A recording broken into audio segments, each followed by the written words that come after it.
Tenyen fmunis eni to isiju day. Duncan Hazel.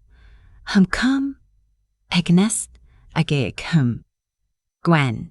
Chunhaf. Mgae. Antwershell. Detective Pruitt. Mom. The first thing I remember is the sound of my own breathing. Not the impact, not the glass hitting the floor, not the crack that I later found out was my wrist snapping against the edge of the countertop. Just this strange, high, shallow breathing that didn't sound like mine. Too fast, too thin, and the feeling of cold tile against my cheek, and the smell of whatever Mom had been cooking still hanging in the air. Then I heard Gwen laugh. It wasn't a nervous laugh. Not the kind you do when something goes wrong and you don't know what else to do. It was the other kind, bright, like something had finally gone the way she'd planned. I lay there on the kitchen floor of my own apartment. She had a spare key. She had always had a spare key, because I had always believed that being a good sister meant leaving the door open. And I listened to her laugh, and I thought, I am 31 years old. I have a master's degree. I have a job I built from nothing. And I am lying on my kitchen floor on a Tuesday morning because my sister shoved me into my own countertop and she is laughing. She said it was an accident. She said she was just trying to hug me, that she miscalculated, that I overreact to everything, I always have, that this is exactly what she means when she says I make everything dramatic. She said it while I was still on the floor.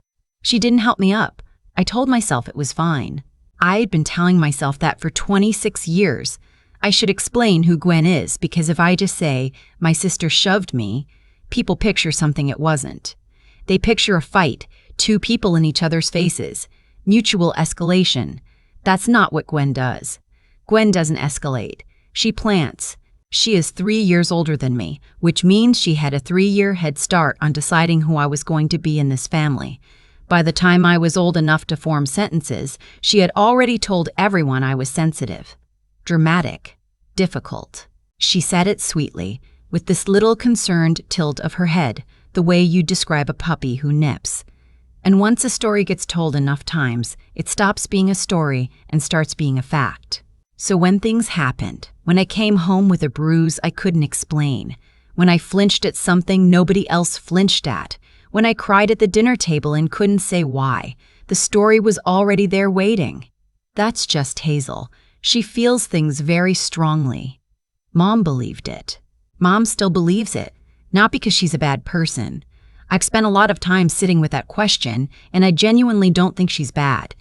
But because loving Gwen and seeing Gwen clearly have always been, for her, mutually exclusive. She chose love.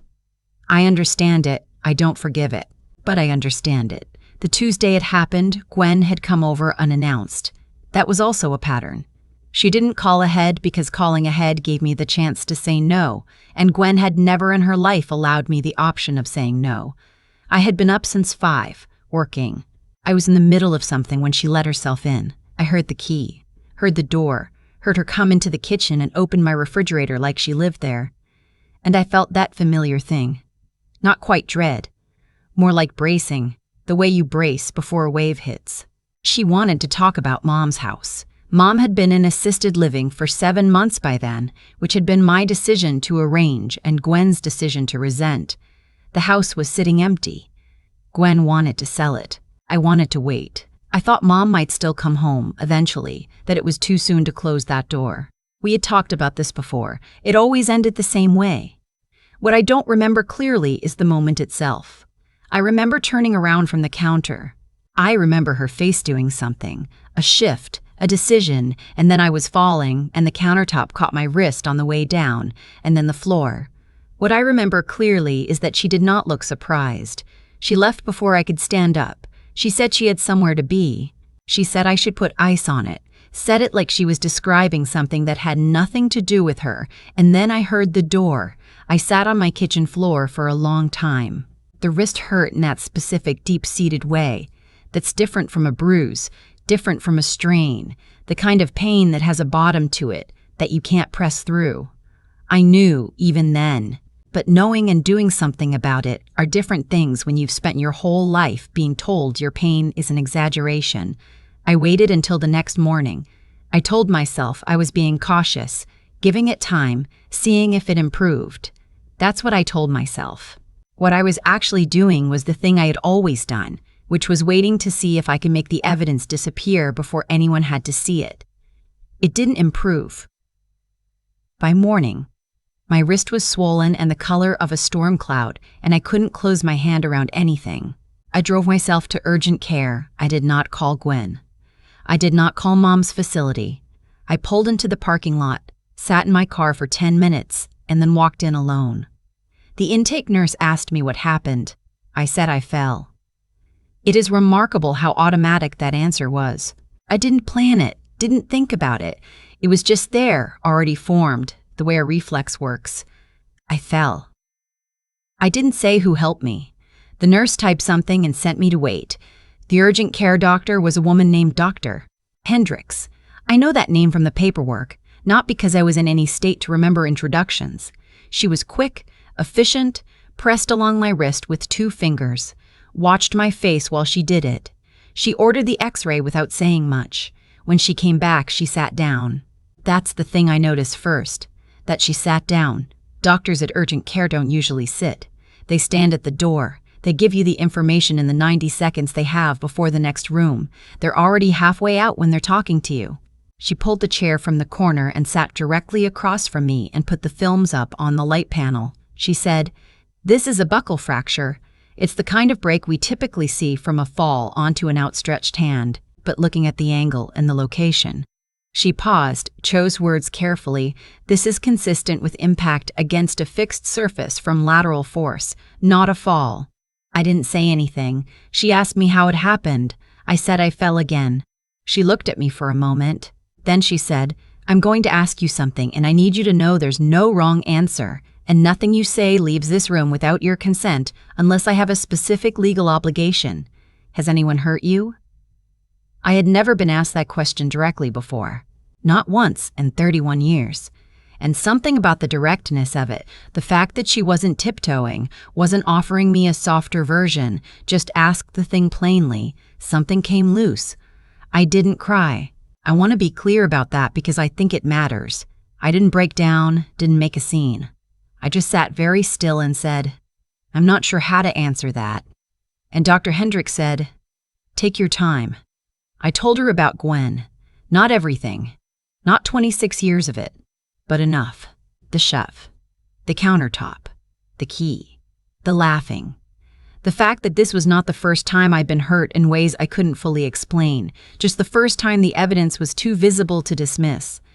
She listened without interrupting, which was unusual in my experience of being listened to. When I finished, she said, "I want to refer you to someone. There's a social worker on call, and I'd also like, with your permission, to have the police speak with you. Not because you're in trouble. Because what you're describing is a pattern, and patterns are protected differently than incidents." I asked her what that meant. She said it meant that if I had documentation of prior injuries, medical records, anything, that context changed what last Tuesday was, legally. It changed it from an accident to something else. I said I'd had a sprained ankle in 2019 that I'd told the doctor I got from hiking. I'd had a concussion in 2021 that I'd said was from a car door. There were probably others. I'd been in this office twice before, different doctors, different stories. She typed something. Then she said, very carefully, "I'm going to pull your records." Detective Pruitt arrived 40 minutes later. He was younger than I expected, wearing a jacket that didn't quite fit right, and he had the energy of someone who had been doing the same job long enough that nothing surprised him anymore. He pulled up a chair. They kept asking me if I needed water. I kept saying no, and he opened a notebook that looked like it had been through a lot. He asked me to start at the beginning. I said, "Which beginning?" "Yesterday or E." He said, "Wherever you need to start." So I started at the beginning, the real one. I talked for a long time. He wrote almost everything down. He didn't react to most of it, which I found oddly comforting. No gasping, no, "Oh my God," just steady. Even attention. Like every word was being weighed and kept. Occasionally, he asked something specific. Dates, locations, who else was present, whether I had texts or voicemails or emails. I had some of those things. More than I'd realized, actually, because I am apparently the kind of person who saves things she doesn't know she's saving, just in case. At the end, he said, "I want to bring in your sister for questioning. That's not an arrest, it's a conversation. But I want you to understand it will likely prompt contact from your family." I asked him what he meant by contact. He said, "Your mother may reach out." I said, "My mother's in memory care." He said, "She still has a phone. She called at 9:47 that night. I know the time because I was watching it. The way you watch something you know is coming, just waiting for it to arrive." I almost didn't answer. I sat there through the first ring. The second, my phone face up on the coffee table, her name on the screen. Just Mom, the way I'd had it saved since I was 16, and something in me still wanted to pick up and explain myself, justify the decision, get her to understand. I answered on the fourth ring. She said, "What did you do?" Not "Are you okay?" Not "Are you okay?" Not "I heard something happened." Not even "Tell me your side." What did you do? I had known intellectually that this call would go this way. I had constructed the sentence in my head 100 times over the previous hours. I know how this sounds. I know it's hard to hear. But she hurt me, Mom. Again. I had the sentence. I had evidence. I had a detective's card in my pocket. I had a wrist in a splint. And I still spent the first 30 seconds of that call trying to think of how to say it so that she would believe me. Then I stopped.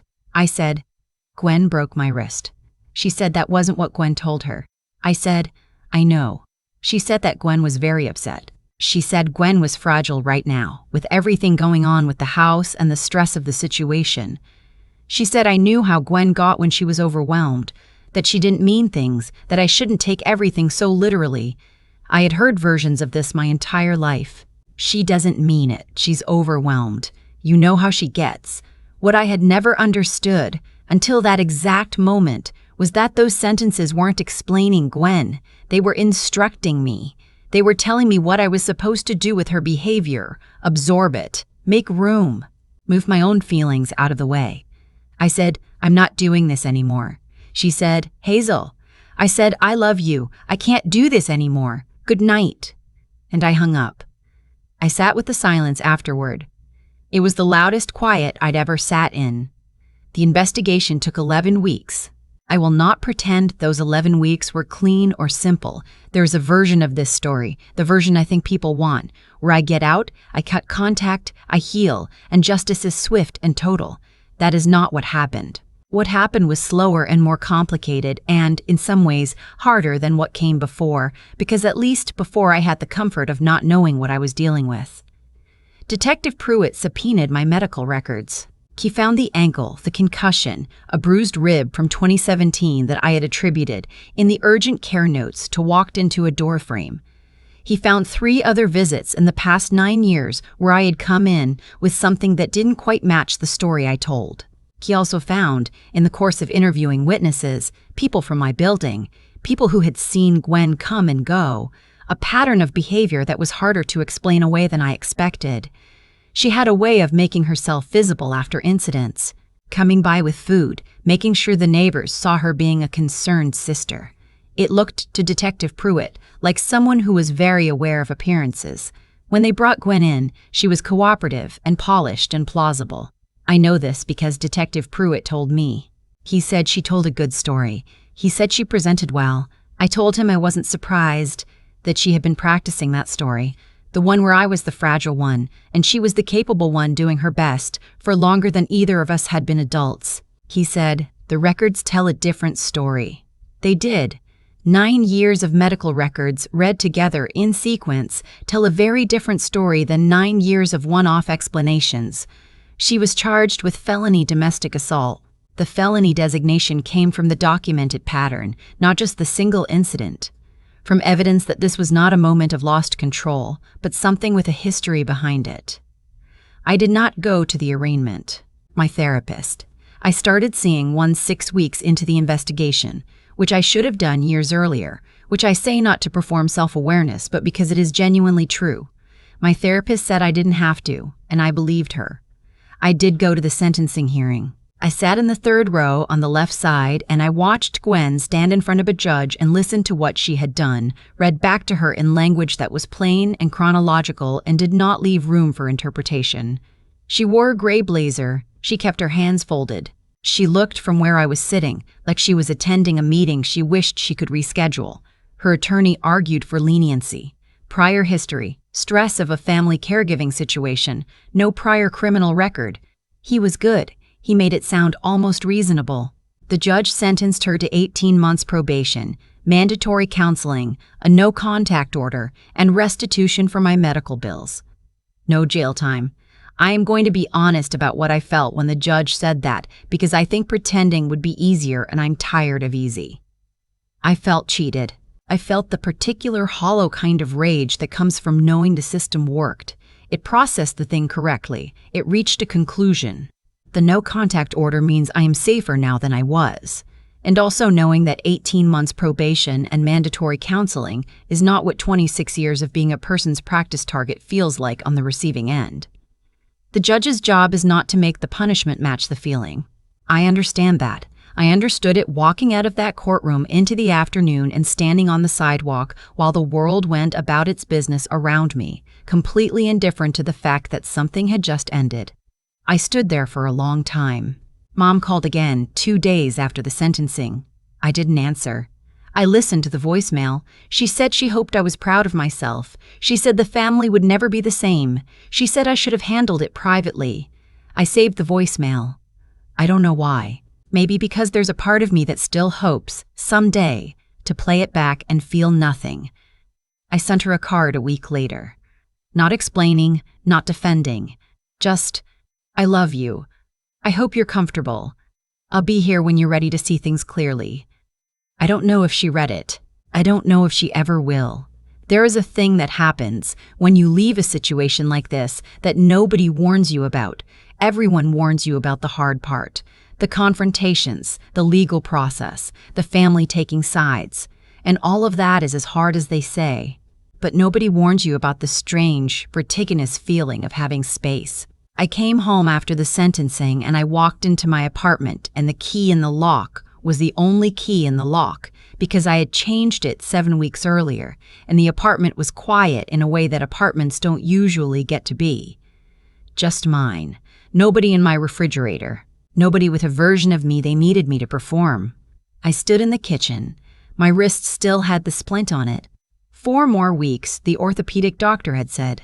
I looked at the counter where I'd fallen, and I thought, I have been apologizing for the space I take up in this family since I was 5 years old.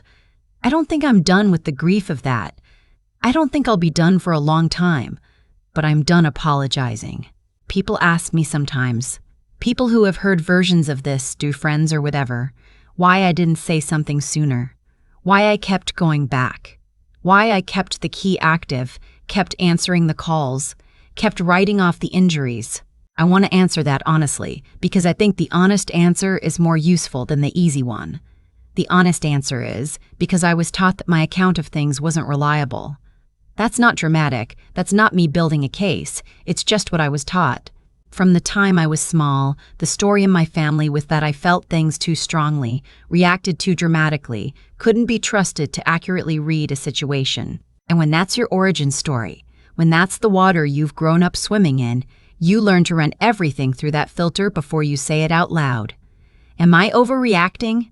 Am I being too sensitive? Is this actually what I think it is, or am I making it into something? By the time I got to urgent care with a broken wrist, I still wasn't entirely sure I was allowed to be upset about it. Dr. Hendricks asked me a direct question and gave me a quiet room and waited. That sounds small.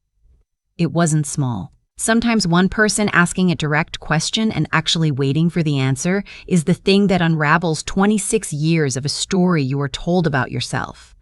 I'm not unraveled. I'm not rebuilt yet either. I'm somewhere in the middle, which I think is the honest place to be. The wrist healed. The splint came off on a Thursday in November, and I flexed my hand open and closed in the parking lot of the orthopedic office and cried, which surprised me, not from pain. From something else, from the fact that it healed, that things can heal. I am still figuring out what I want my life to look like now that I'm building it for myself. I know I want quiet. I know I want people in my life who ask how I'm doing and mean it, who have no investment in the answer.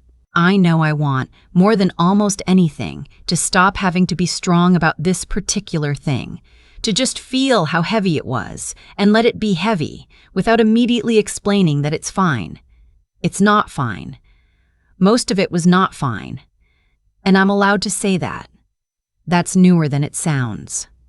I've been thinking about cause and effect a lot lately. Not in an abstract way, in the specific, quiet way you think about things, when you're sitting in a room that finally belongs only to you, and you're trying to understand how you got here. Gwen didn't become who she is overnight. Neither did I. We were both shaped by the same house, the same table, the same set of unspoken rules about who was allowed to take up space and who was expected to shrink. The difference is what we did with that. She learned to use it. I learned to disappear into it. And for a long time, I told myself those were just our personalities, that some people are sharp and some people are soft, and that's just how families work. What I know now is that personalities don't form in a vacuum. They form in response to what gets rewarded. In our family, certainty got rewarded. Loudness got rewarded. Taking what you wanted without asking got rewarded. And quiet and patience and giving people the benefit of the doubt, those things got taken from me, over and over, by someone who had learned early that I would let her. That's not fate. That's not some fixed thing about who we are. That's a pattern that was built, and patterns that are built can be interrupted. Dr. Hendricks interrupted mine, not by doing anything dramatic, just by asking a direct question and waiting. Just by pulling 9 years of records and reading them in sequence and saying, out loud, what they added up to. She did her job with attention and care, and that attention changed everything. I think about that sometimes when I feel cynical about systems, about hospitals and police and courts moving slowly and imperfectly. Those things are all true. And also, one doctor who paid attention gave me my life back. Detective Pruitt did his job the same way. Steady, thorough, no flourishes.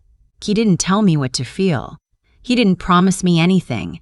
He just wrote things down and followed what the evidence said. And what the evidence said, once it was all in the same place at the same time, was undeniable. I think intelligence, real intelligence, not just being quick or knowing things, is the ability to look at what's actually in front of you instead of what you've been told to see. I failed at that for a long time because I had been taught that my perception was unreliable. What I'm learning now is that my perception was fine. It was the story about my perception that was broken. And resilience. I used to think resilience meant absorbing things without breaking. I thought it was a kind of toughness, a capacity to take damage and keep going. I don't think that anymore. I think real resilience is knowing when to stop absorbing. It's having the sense to recognize that something is hurting you and the courage to stop explaining it away. It's walking into an urgent care with a broken wrist and, for the first time, telling the truth when someone asks. Gwen will have to live inside the consequences of what she chose for a long time. I don't say that with satisfaction. I say it because it's true, and because I think it matters to name it. What we do to the people closest to us doesn't disappear. It accumulates. It shows up in records, in patterns, in the faces of people who were there. It becomes evidence, and what we endure, quietly, alone, in kitchens and urgent care waiting rooms and parked cars, that accumulates too, into something, into the person who finally walks out. I'm still figuring out who that person is, but she has a key that no one else has a copy of, and that's somewhere to start.